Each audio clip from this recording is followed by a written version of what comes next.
I've always been a night person.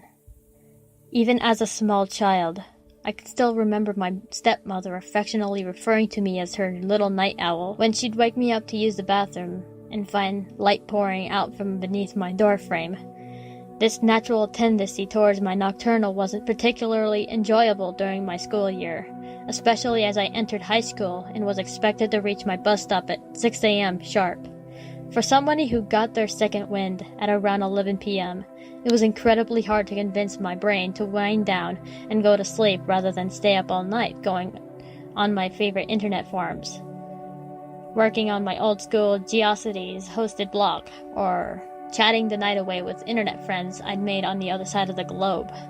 Many nights I end up netting only 1 or 2 hours to sleep, if at all. High school was a little more than a blur of drowsy days and nerdy nights, yet somehow I still managed to successfully graduate on time. After I moved on to college, my devotion to the night became easier. Online courses has just became commonplace, so I managed to take almost my entire course load with the web.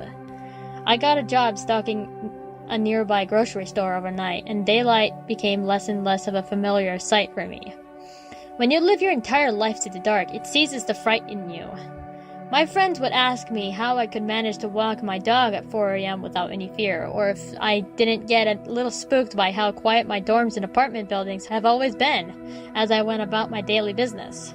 For me, the answer was always the same. I wasn't scared at all. This might sound odd, but the best allergy that I could think of is that warm, cozy yet closed-off feeling one gets during a snowstorm. You're inside, safe and warm, though admittedly cut off from the world. Living almost entirely at night is similar. I found it so familiar and easy, but I'm still aware that my city is almost entirely asleep when I'm awake. I'm somewhat isolated, yes, but it's a comfortable solitude, not a painful loneliness. I'm explaining this to you so that you'd understand just how serious what I'm about to tell you is. I'm not the kind of person who hears bumps in the night or sees monsters and shadows. The nighttime is my natural habitat, and I've always been secure. So when I tell you that tonight, the darkness has managed to make me experience fear like no other. And you should realize how unnatural that is. It started like any day or night for me, normally. I woke up around 10 p.m. and I got my coffee perkin, seemingly fitting in my preference for night over day. I also favor incredibly dark coffee. The blend I made today was called Eclipse, both appropriate for its color as well, seemingly like a strange portent to what would come later. As I was frying up some bacon and eggs to go with my coffee, a loud crash in my living room rang through my apartment. It was followed by a strange crunching sound, and then a long drawn-out creak. I almost dropped the peppermill I had been holding before coming to my senses and peeking around the corner into the living room. It was, of course, completely empty. I live alone, well, except for my dog, who was currently perched on the dog bucket in the kitchen and cocking his head back and forth at the noise. Well, sometimes I keep my doors and windows locked at all times. And furthermore, my apartment is what I call shotgun style. The front door and back door directly face each other, with the kitchen as the link between them. If anything had come inside, they would have to have the march right past my breakfast preparations. I can be spacey sometimes, sure, but even I would have noticed that.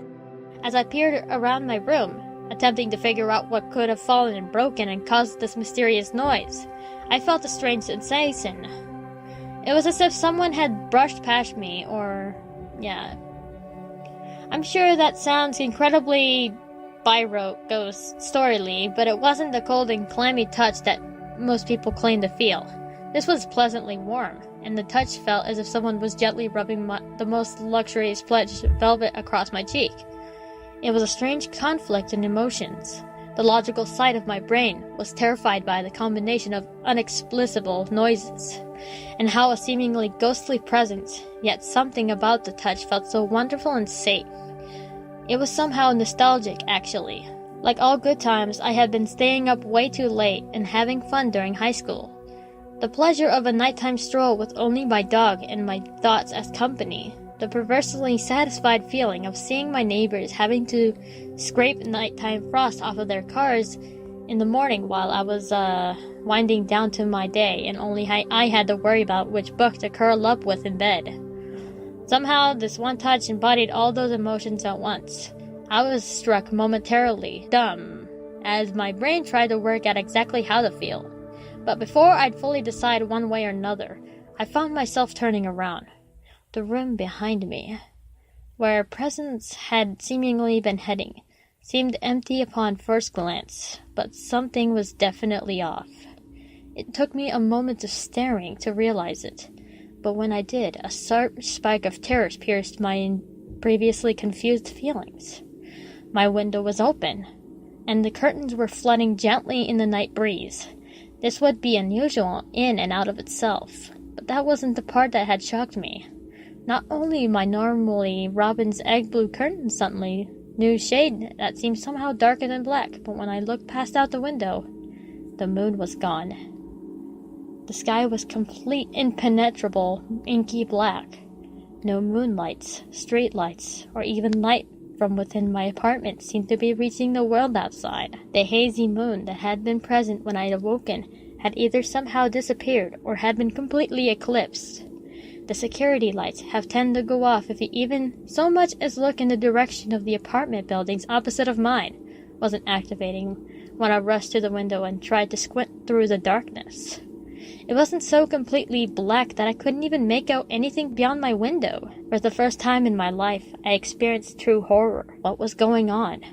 How could this possibly be explained? Was the world ending? Was this some strange new war weapon, or a black fog of chemicals that dulled the senses? I was coming up with mountains of strange scenarios, each just as improbable as the next. None had managed to be stranger than what I was actually seeing. That's when I saw it. The slightest flutter of movement, a ripple in the obsidian blackness outside. If I could see, it would have been right next to the gardens that surrounded the mailboxes. Those gardens are a bit of a labor of love for the apartment complex's groundskeeper. Not a day goes by that he isn't out there doing some mulching, pruning, or planting. When he met me and learned about my nocturnal lifestyle, he took it upon himself to add some night-blooming jasmine into the garden so that I would have something lovely to see when I'm checking my mail in the middle of the night. Actually, now that I was thinking about it, the shimmer of movement was right around the jasmine. Before I could even understand why, I was out my front door and gliding around the stairs to the ground floor. I felt consumed by a desire, no, a need, to understand that was going on. I was expected that the disturbance in the forest, so to speak, was the quickest avenue to getting answers. Just as I approached the area where the jasmines could be, I suddenly realized just how foolhardy I had been, rushing out into the black. I considered turning back, but then decided that as the entity has been in the apartment already, I probably was just safe out here, as I was inside. I heard a faint woof, and I looked back to see my dog trotting up to me, tail wagging. That was a comfort, I decided. He was usually quite vigilant. If he was acting normal and unfazed, perhaps there truly wasn't any danger. I crouched down, feeling around, trying to find a jasmine. I can't explain why, but for some reason, I just knew that I needed one of them blossoms. After a few failed attempts, and some thorn pricks from a nearby bush, my hand came upon one of the in-bloom flowers. I snapped it off its stem and held it up to my face, inhaling the scent. That's when it happened. Starting from the bloom that was holding my hand, what I can only describe as a dark light began to glow. Imagine a paper lantern, but with all the papers completely black, or perhaps a black light in an already pitch-dark room. The light, for lack of a better term, I'll just call it a light, engulfed the area and could faintly see the outlines and shapes of my surroundings. Gardens, mailboxes, unlit street lamps, and in form of a woman, only a few feet in front of me. I'd love to be able to describe her in detail, you know. She was incredibly beautiful and had lips of luscious fruit and eyes that glowed like precious gems, or whatever, but I couldn't see any features. It was more as if she was completely darkness, taking the form of a woman. I could see the faint outline of an evening gown, heels, and long hair, and some sort of an updo, but that was it. There seemed to be slight hazy, purple-black mist radiating off of her as well, leaving her absolutely no question that whatever this woman was, she could not be possibly human. I didn't know what to do. I stood frozen, gaping at this mysterious entity, desperately trying to think of how to react. My stupor came to a quick end as my dog decided to take action before I did. He moved in an instant and bounded over to the smoky shade before I could hold him back.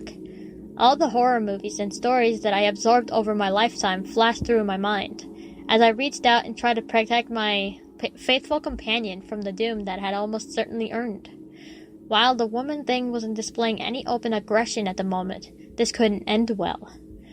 Then the unthinkable, or rather the completely predictable, happened. The darkness reached out an elegant hand and simply placed it on my dog's head, just as I would acknowledge him when he was sitting quietly by as we watched the television or something. The form and the canine both stayed still for a moment, as if somehow communing. And then my dog gave a happy yip and took off into the darkness. I was stunned, but relieved, but this strange event managed to break me out of my shock enough to speak, even if I was nothing more than a strangled, sound. The shadow laughed, a deep, throaty chuckle that gave me the same odd feeling of being caressed by velvet as the presence in my apartment. It dawned on me that this woman's shade, then, must have been the one who had passed by me earlier. Was this all just a ruse, just to get me here? The noises in my empty apartment, the brief touch, and the strange sheerness outside? It suddenly all seemed very calculated, rather than being put at ease by a laugh and seemingly friendly treatment by my dog. I felt myself become even more anxious. What was going on? What was this thing, and what did it, want from me? I gathered up all my courage and decided to ask, as I was getting the instinct impression that this entity was waiting on me for some reason.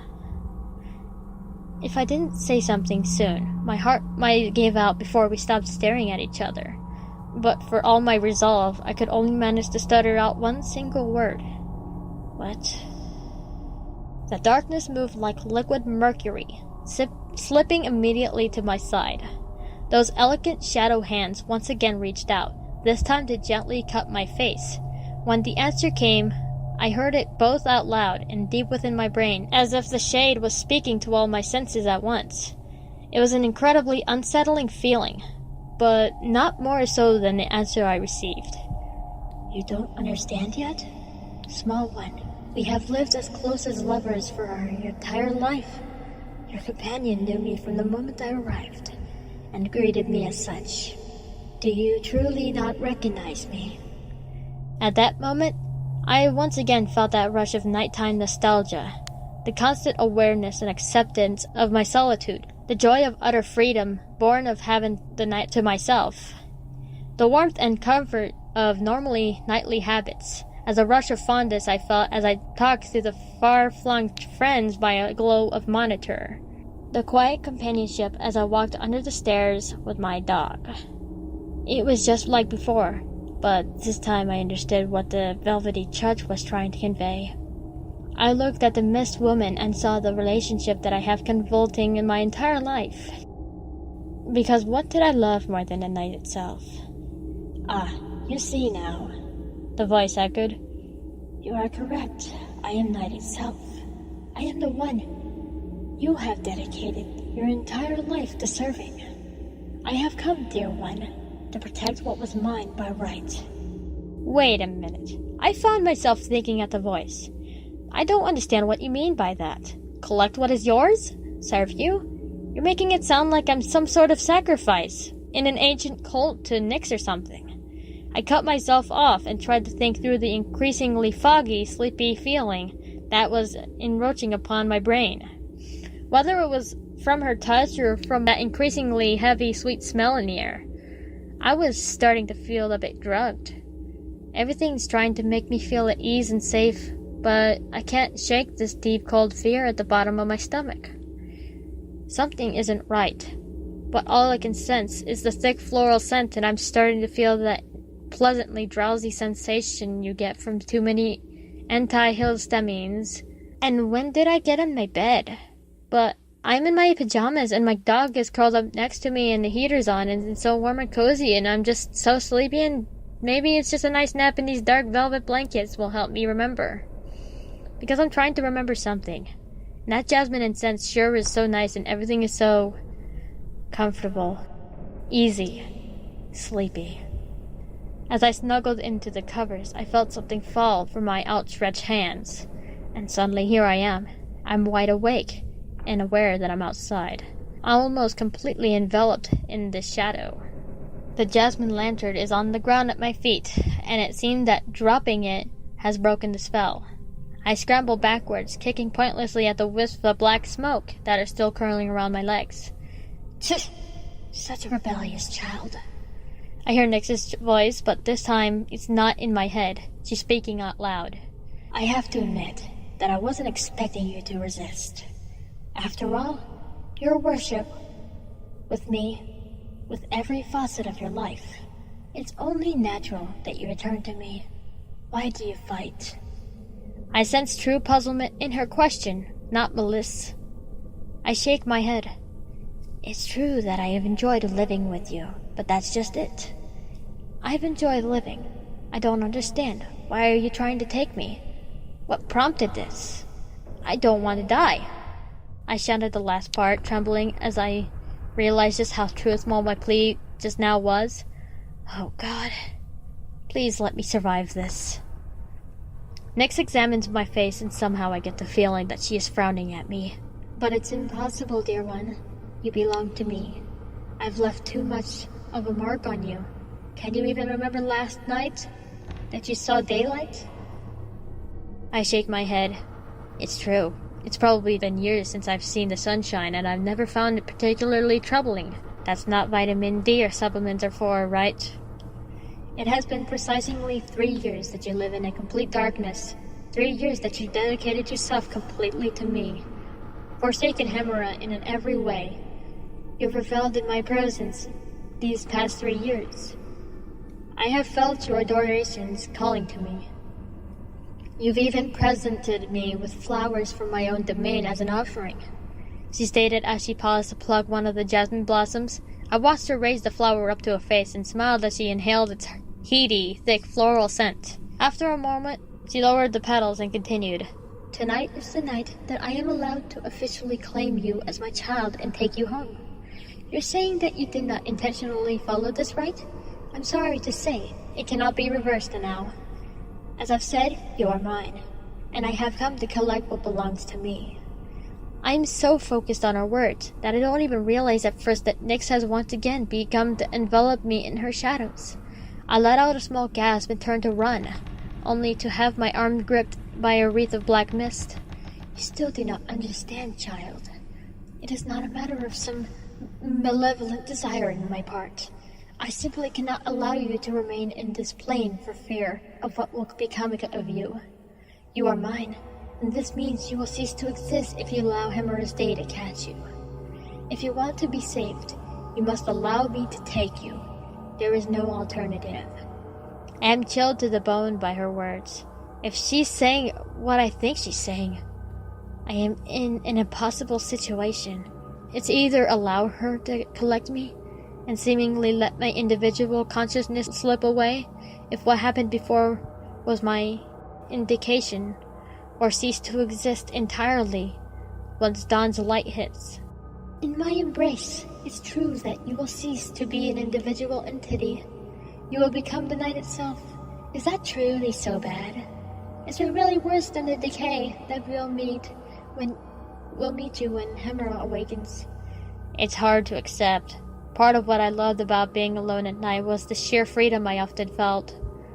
Total self-reliance and the lack of normal societal demands left me feeling more alive than I can possibly explain. And now my choices are either completely lose myself or become, part of Nyx's shadows.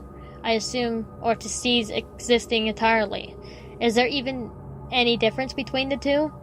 At least if I die by day, I'll still be myself in the end. If I let Nyx take me, will I even know if I die? It's just so unknown, and that scares me. Nyx speaks her words softly. Small one, as a boon to your years of love, I will offer you the choice. Come to me of your own free will, or allow today to be your end.